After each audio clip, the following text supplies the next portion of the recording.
অনুরাগের ছোঁয়া আজকের পর্ব শুরু হয়। তার মানে অন্য কেউ নয়, পরমাই আমার বোন।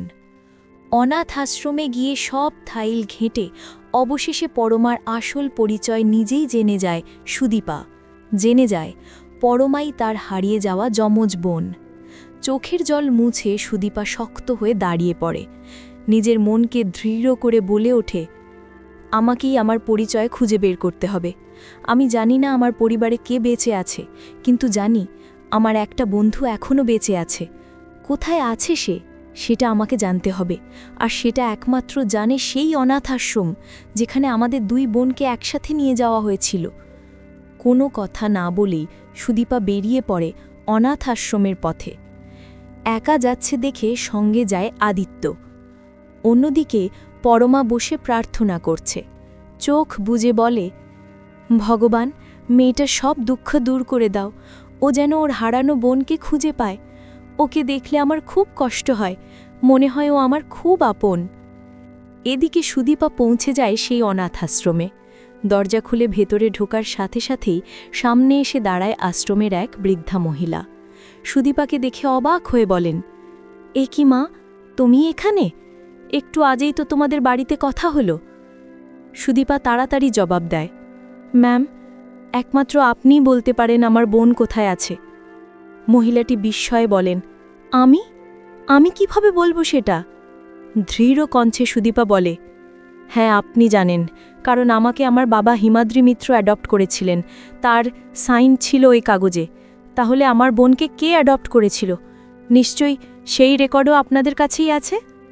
কিছুক্ষণ চুপ থেকে মহিলাটি গভীরভাবে তাকিয়ে থাকে সুদীপার দিকে।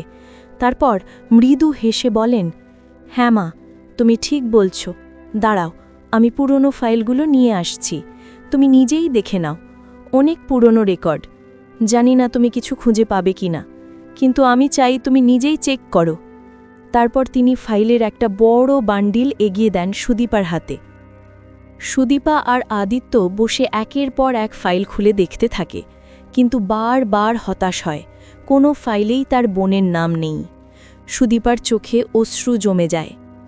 ধীরে ধীরে বলে ওঠে, হে জি, মিস্টার চৌধুরীর কোনো ফাইলে তো কিছুই নেই। তাহলে আমার বোন কোথায়? কেউ তো ওকে অ্যাডপ্ট করেছিল। এত বছরের সব রেকর্ড এখানে আছে, কিন্তু সেই ফাইলটা কোথায়? ঠিক তখনই তার চোখ পড়ে একটা পুরনো আলমারির দিকে। আলমারির কোণে ধুলো জমা একটা ফাইল দেখা যায়। সুদীপা দৌড়ি দিয়ে সেটি হাতে নেয়। ফাইলটা খুলতেই সে থমকে দাঁড়ায়। সেখানে লেখা আছে, সুরূপা।